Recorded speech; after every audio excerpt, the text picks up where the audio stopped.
말씀입니다. 최후 승리는 넘어지지 않은 사람에게 있는 것이 아니라 다시 일어나는 사람에게 있습니다.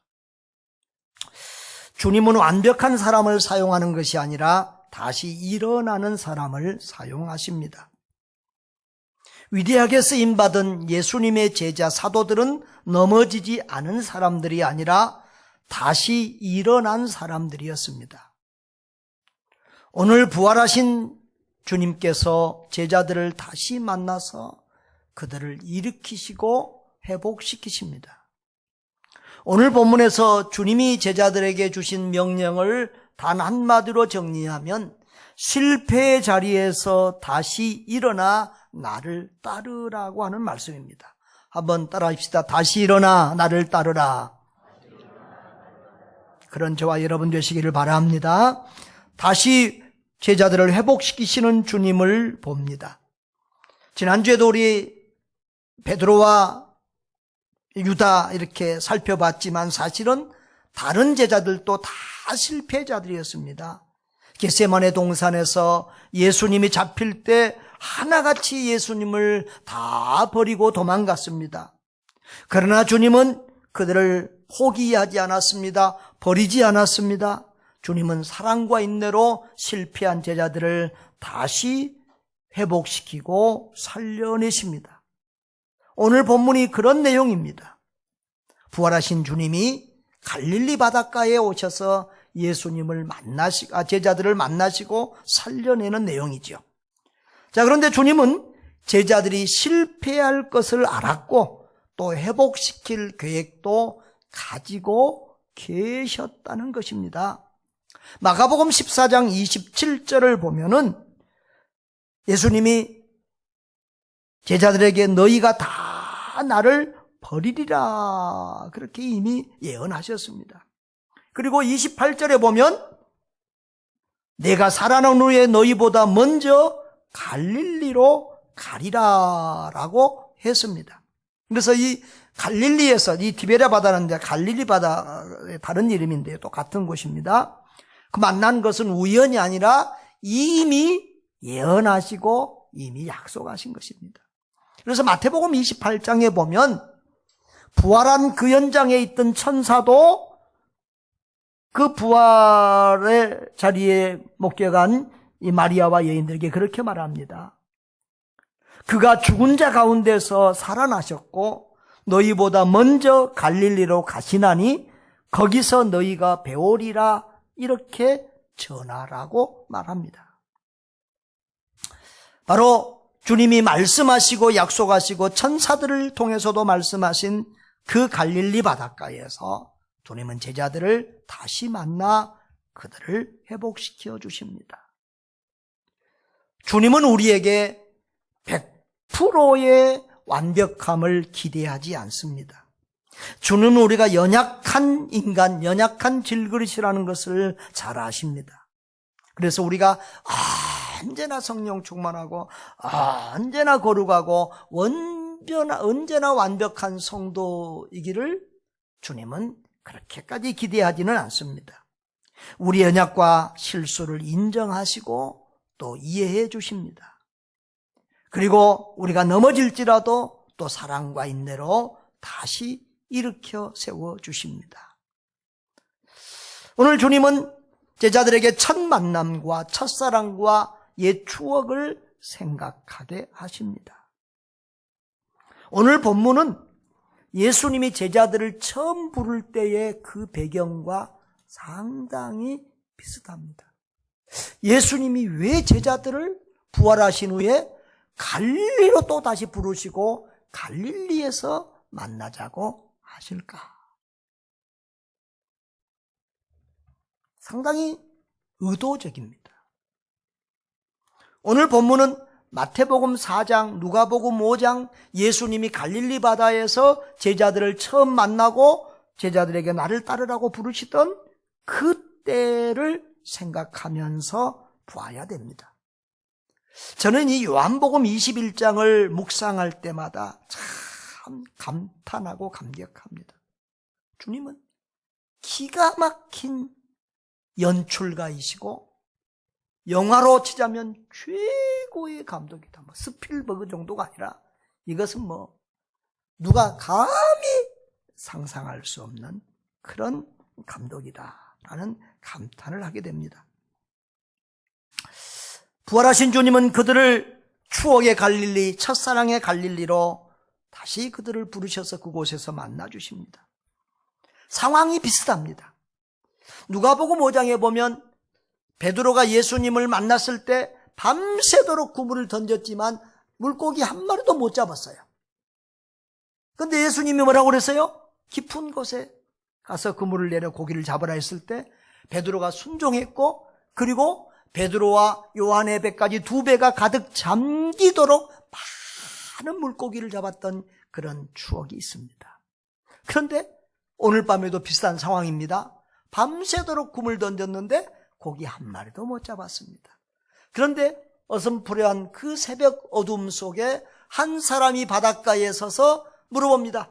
물고기 좀 잡았냐? 그러니까 하나도 못 잡았습니다. 그랬더니 배 오른편에 그물을 던져라. 그래서 배 오른편에 그물을 던졌더니 정말 엄청나게 많은 물고기가 153마리나 거두게 되었습니다.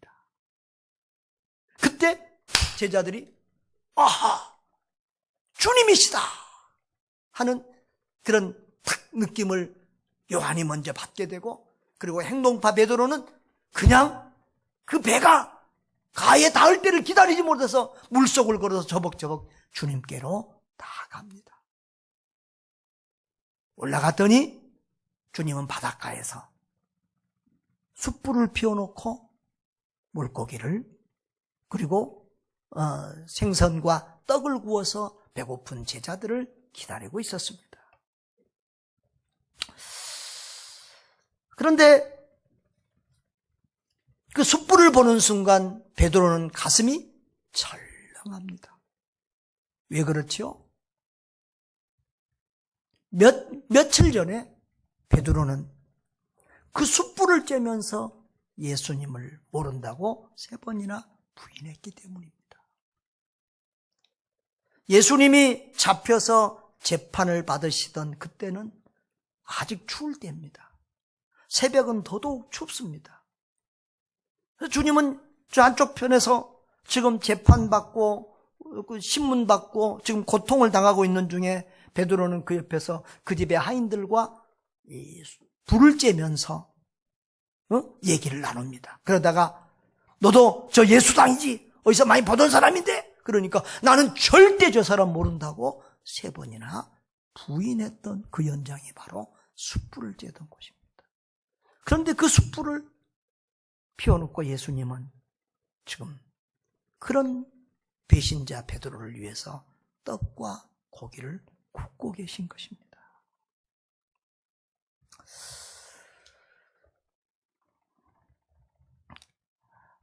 이렇게 우리 주님은 제자들을 회복시킬 때에 그 장소와 상황과 모든 것을 이렇게 옛 생각, 옛 추억, 옛 기억이 생각나게 하시면서 그들을 회복시키고 있는 것을 봅니다.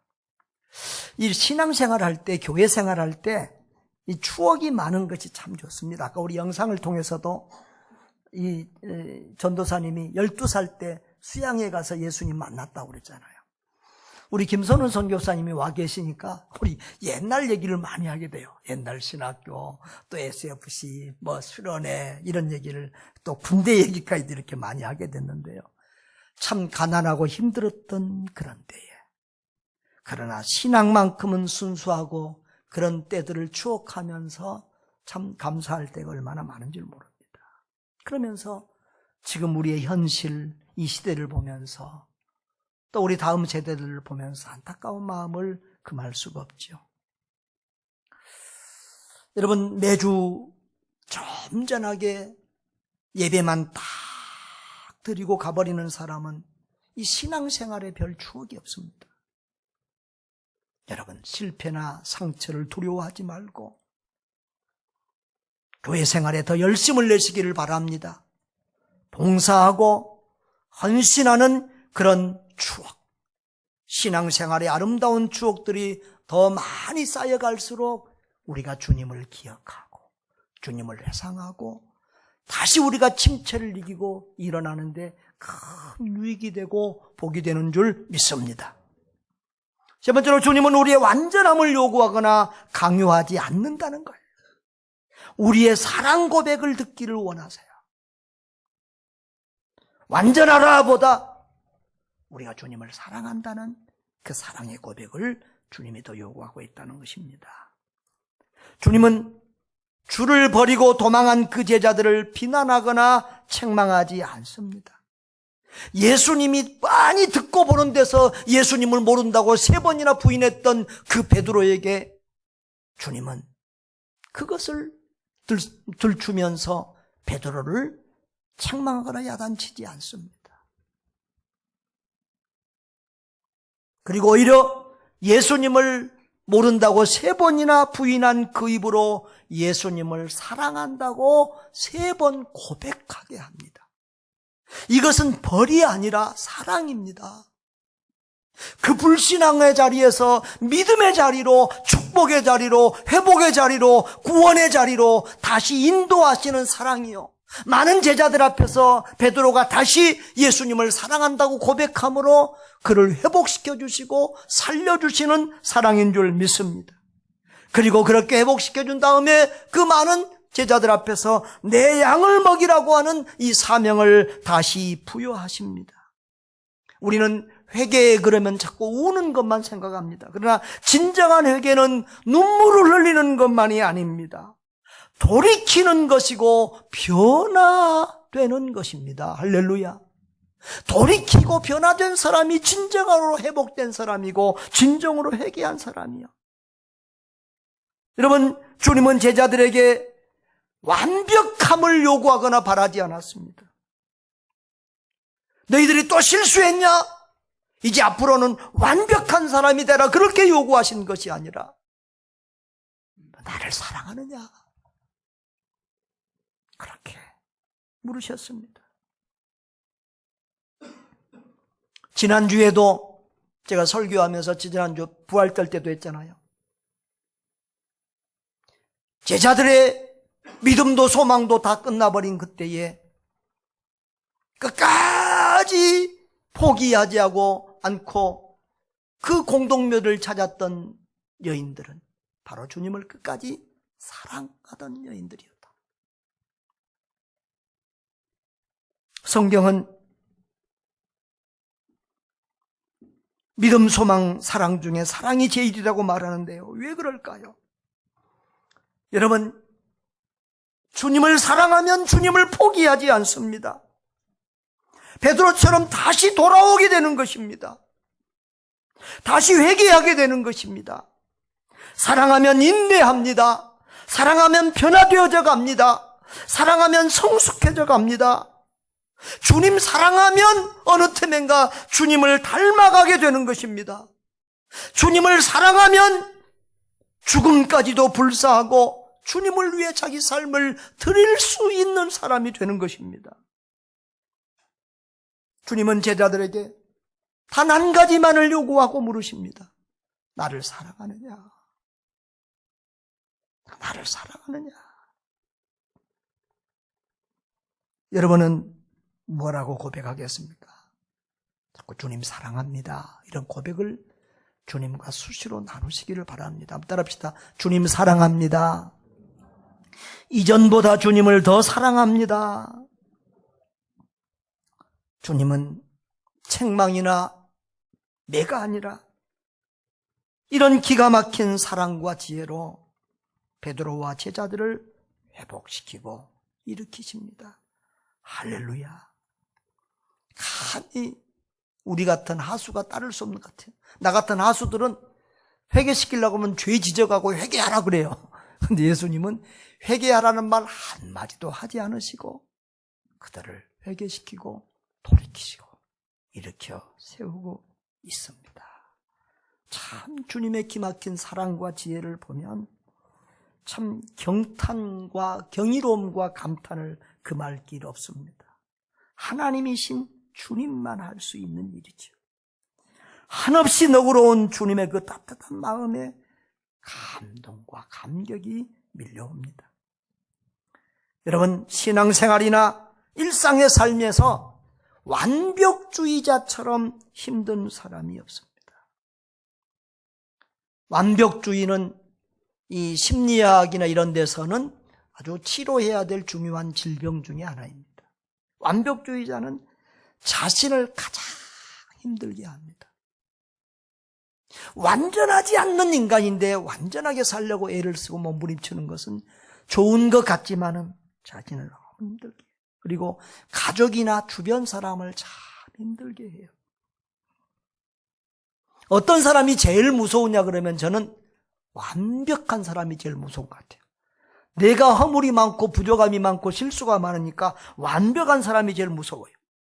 시간 잘 지키고 약속 잘 지키고 실수 안 하고 모든 예배에 안 빠지고, 그래서 조금만 누가 실수하면 쫙 째려보는 사람. 어쩌다 목사가 아차해서 시간이 한 분 되지만 쫙 째려보는 분들이 있어요.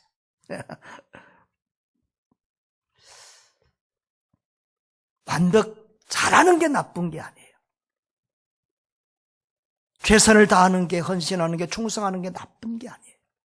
근데 예수님은 본인은 완벽하시면서도 죄인들에게, 실수하는 자들에게, 제자들에게 이렇게 한없이 너그럽고 자비하세요. 그러니까 훌륭한 신앙인은 자신에게는 엄격하면서도 남에게는 한없이 너그럽고 자비로운 사람인 줄 믿습니다.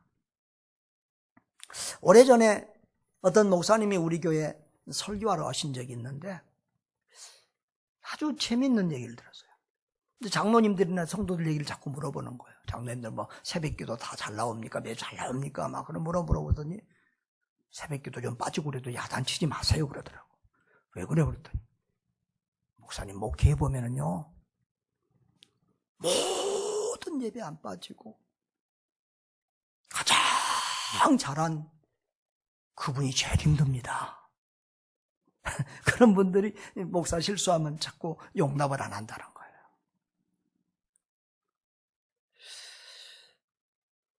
또 요즘은 목사님들이 그런 말을 하는 것 같아요. 요즘은 은퇴를 일찍 하잖아요. 젊어서 은퇴하니까 할 일 없는 분들은 이제 장로님이나 이런 분들이 와서 교회에서 산다는 거예요. 그래서 온갖 교회 1차 참관하고 목회 참기하니까 아주 목사들이 죽겠다는 사람들이 있어요. 교회 사랑하고 충성하는 거 다 좋죠. 그런데 충성하되 남에게 관용하고 너그러운 예수님 닮은 충성자들 되시기를 주님의 이름으로 축원합니다.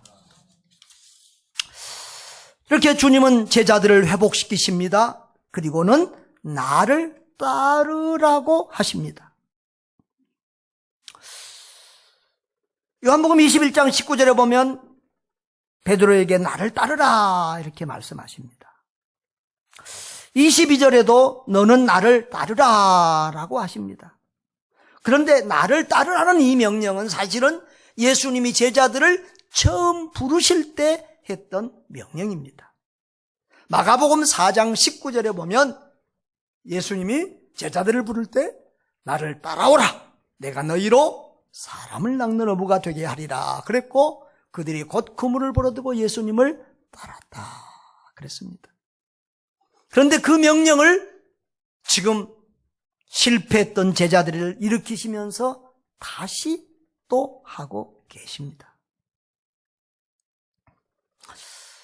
여러분, 따른다는 말이 무슨 말입니까? 아쿨로데오라는 이 말은 뒤따른다는 말도 있지만 함께 간다는 의미가 있습니다. 주님과 함께 가는 것입니다. 주님을 닮아가는 것입니다. 같은 길을 간다는 것입니다. 주님이 십자가의 길로 가면 십자가의 길로 가고, 주님이 부활의 길로 가면 부활의 길로 가고, 주님이 영생의 길로 가면 영생의 길로 가는 것입니다. 주님이 가는 길은 무슨 길입니까? 궁극적으로는 사람을 살리는 것입니다. 십자가 위에서 당신을 죽이고 다른 사람을 대신 살리는 길입니다. 주님이 가신 길은 나를 희생하여 남을 살리는 길, 영혼을 구원하는 길, 전도자의 길, 선교사의 길입니다. 그것을 마태복음 4장 19절에서는 사람 낚는 어부가 되리라 그랬죠. 사람 낚는 어부가 되라고 했고, 요한복음 21장 오늘 15절 17절에서는 내 양을 먹이라. 사도행전 1장 8절에서는 땅끝까지 증인이 되라. 마태복음 28장에서는 모든 민족을 제자 삼으라. 이런 다양한 표현들로 말했지만 한마디로 말하면 전도해라, 선교해라, 다른 영혼들을 구원하라는 말씀입니다. 지금 예수님은 18절 오늘 요한복음 21장 18절 19절에서 베드로가 19절 보니 베드로가 어떠한 죽음으로 하나님께 영광을 돌릴 것을 가시키시리라. 베드로가 이 영혼을 구원하는 전도자와 선교사의 삶을 살다가 목숨까지 바치는 순교자가 될 것을 말씀하고 있습니다. 그렇습니다. 세상에 주고 또 주고 희생하고 또 희생하는 것이 전도하고 선교인 것 같아요. 우리 요즘 붕어빵 전도하잖아요. 붕어빵 저거 별거일까 했는데 아니 많이 구우니까요. 또 제일 좋고 비싼 재료를 쓰니까요. 돈이 상당히 많이 들어가요. 그런데 제가 이제 믿는 거 딱 하나 있어요. 수십 년 경험으로 전도하는데 선교하는데 들어가는 돈은 주님이 다 책임져 주시더라. 그 믿음, 영혼 구원하는 데 들어간 돈은 주님이 책임져 주시더라. 이거 믿고 있으니까 지금 한데 우리 선교사님들도 붕어빵 재료값이 너무 비싸다고 싼 밀가루 한번 써볼까 했는데 그 맛이 안 나와요. 그래서 할 수 없이 비싸지만 이 좋은 걸 써야 되겠다. 이렇게 이제 결론이 되어져 가고 있는데요. 여러분, 선교도 마찬가지입니다.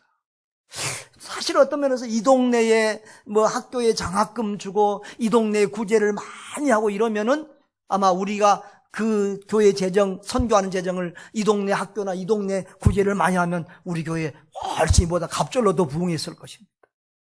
근데 참 먼 것을 줘도 받을 수 없는 것으로 아프리카로, 남미로, 중앙아시아로, 러시아로, 사방으로 우리가 이렇게 또 보내고 희생하고 있습니다. 인간적으로 보면 손해보는 일이지만 우리 주님이 보실 때는 가장 기뻐하시는 일인 줄 믿습니다. 여러분, 회복이 무엇입니까?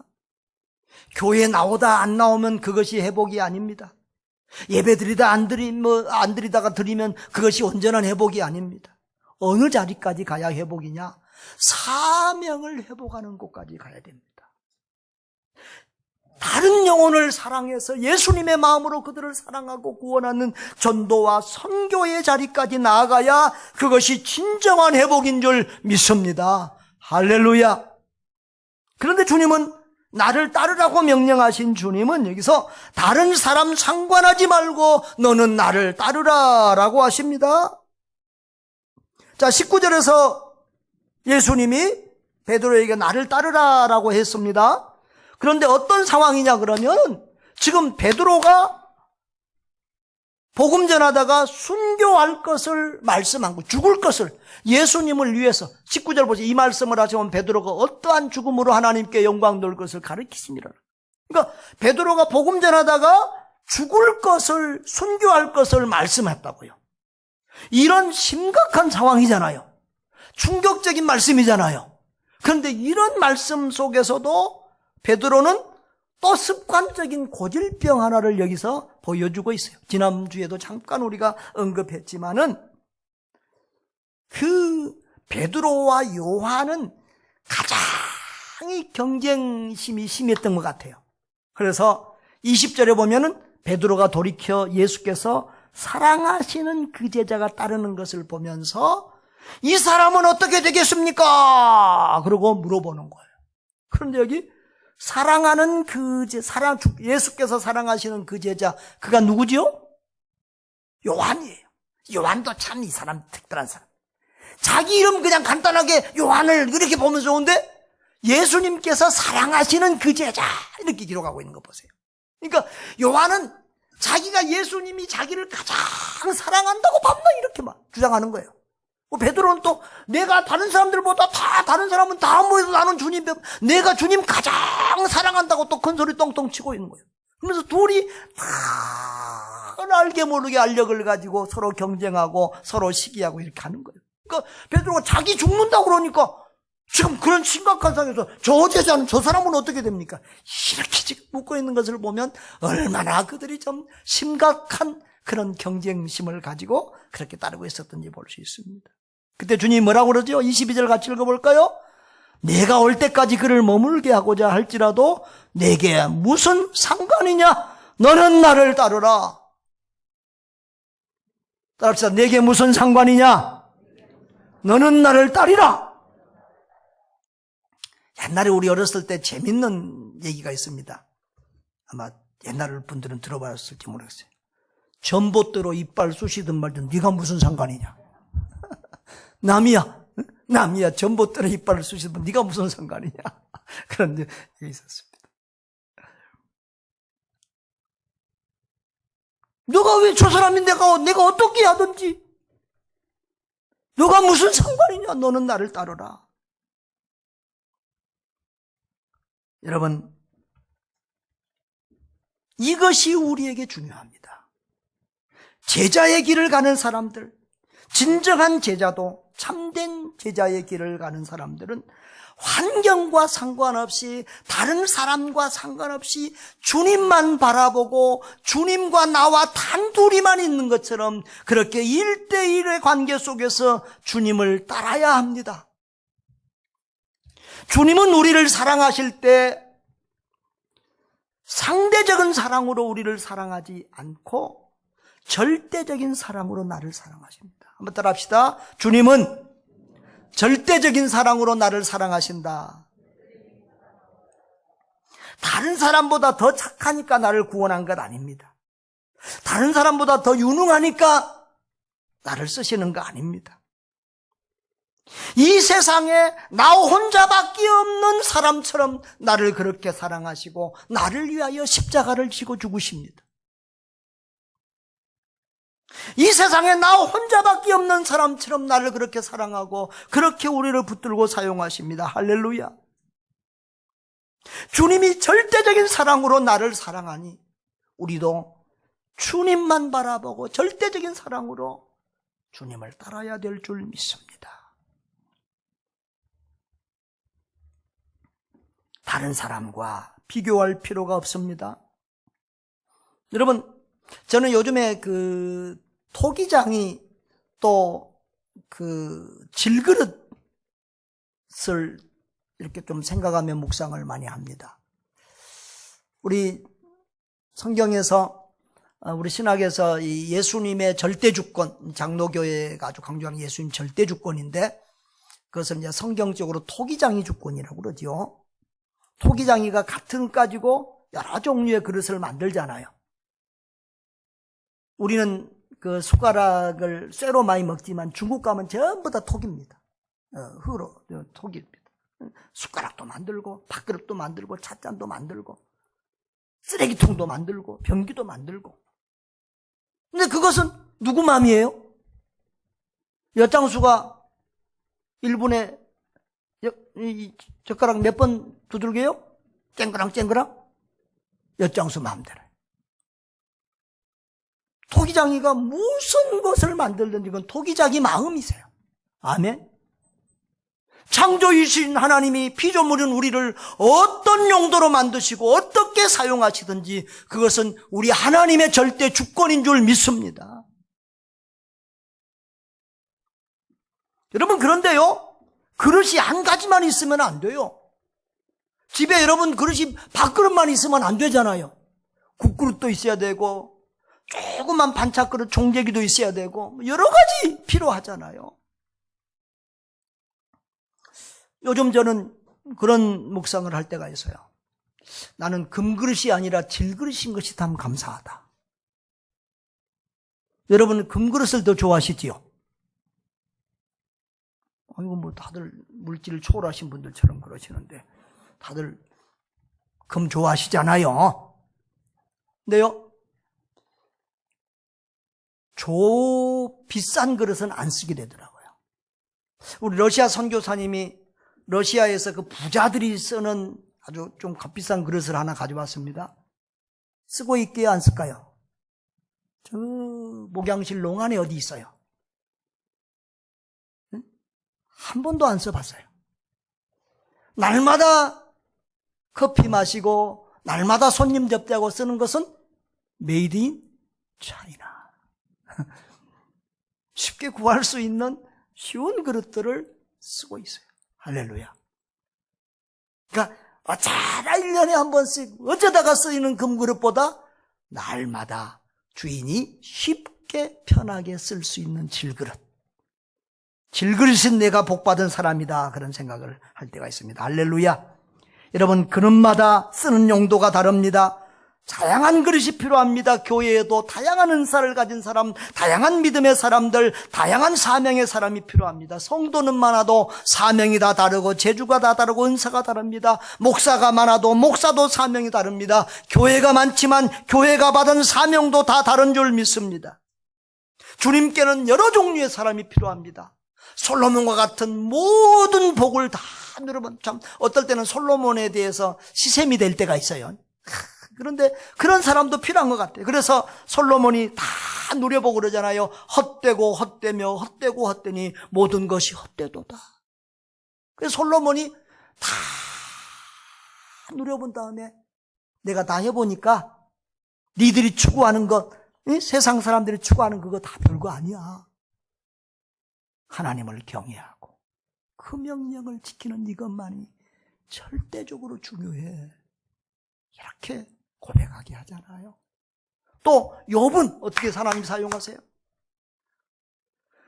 동방에 제일 부자인데 하루아침에 그 재산 다 걷어가시고 10자녀 주셨다가 하루아침에 다 내려가시고, 그런 상황에서도 욥은 주시니도 여호와시요 거두시니도 여호와시니 여호와의 이름이 찬송을 받으실지니라. 이런 욥과 같은 믿음의 사람도 필요하신 거예요, 주님께는. 베드로와 같이 열정적으로 불같이 살다가 일찍 또 순교의 제물로 드려지는 그런 제자도 필요하고, 요한처럼 오래오래 100살 넘게 장수하다가 요한계시록으로 마지막 성경을 기록하고 천국 가신 그런 분도 필요하고, 할렐루야. 하나님 나라에는 모든 종류의 제자, 모든 종류의 사람들이 다 필요한 줄 믿습니다. 주님이 우리를 어떻게 쓰시든지 우리는 감사하고 기뻐해야 될 줄 믿습니다. 우리는 오래 사는 것만이 복이라고 생각하는데 그렇지 않아요. 알고 보면, 역사를 보면은 오히려 굳게 짧게 산 사람들이 오히려 아름다운 족적을 남기는 경우도 더 많아요.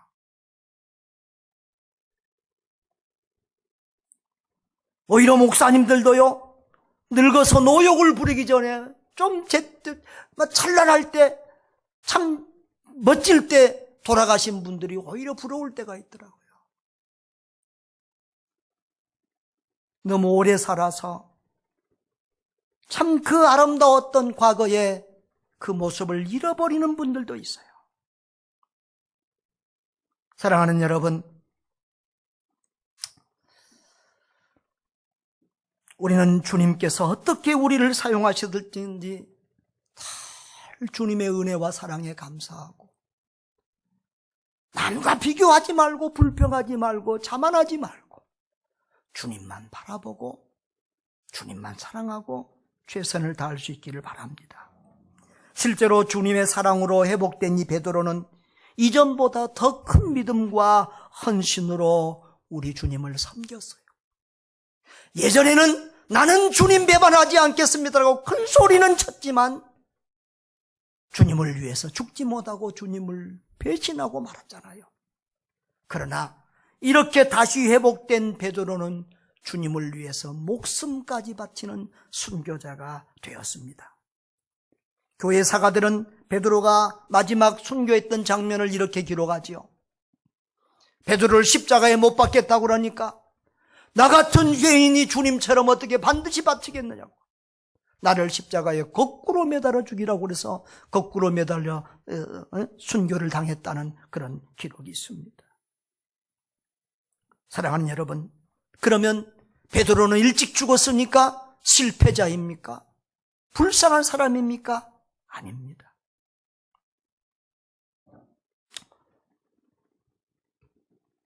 어젯밤에 우리 아르헨티나 노웅찬 선교사님이 소천했다는 소식을 들었습니다. 우리 이 교회 선교관은 계단이 있어서 이용하지 못했지만 우리 수양관을 상당히 여러 번 와서 이용했던 그런 분이죠. 아르헨티나 차 오지에서 선교하다가 암병 뇌암 말기 판정을 받고 고생하시다가 가셨는데요. 여러분, 아까 우리 영상으로 본 전도사님도 젊은 나이를 가셨잖아요. 그러나 그들의 삶이 결코 실패라고 볼 수 없죠. 주님 안에서의 진정한 승리자, 진정한 성공자는 예수 믿고 복받고 잘 누리며 잘 먹고 잘 살다 간 사람이 아니지요. 주님을 위해, 영혼 구원을 위해 자기 물질과 시간과 자기 목숨까지, 건강까지도 온전하게 헌신한 그런 사람이야말로 진정으로 더 큰 승리자요 축복의 사람이 아니겠습니까? 주님을 더 많이 사랑하고 주님을 위해 더 많이 헌신한 사람이 진정한 제자요, 진정한 성공자요, 진정한 복받은 사람이라고 믿습니다. 사랑하는 성도 여러분, 주님은 실패한 제자, 낙심한 제자를 포기하거나 버리지 않습니다. 다시 찾아오시고 회복시켜 주십니다. 실패하고 넘어진 우리를 책망하거나 벌하지 아니하시고 사랑과 인내로 다시 일으켜 주십니다. 그리고 주님은 우리에게 다시 일어나 나를 따르라고 하십니다. 최후 승리자는 넘어지지 않은 사람이 아니라 다시 일어나는 사람입니다. 다른 사람과 비교하지 말고 다른 사람과 상관하지 말고 너는 나만 보고 나만 사랑하고 내 말만 듣고 내 말만 믿고 나만 따르라고 하십니다. 그렇게 주님을 따라가는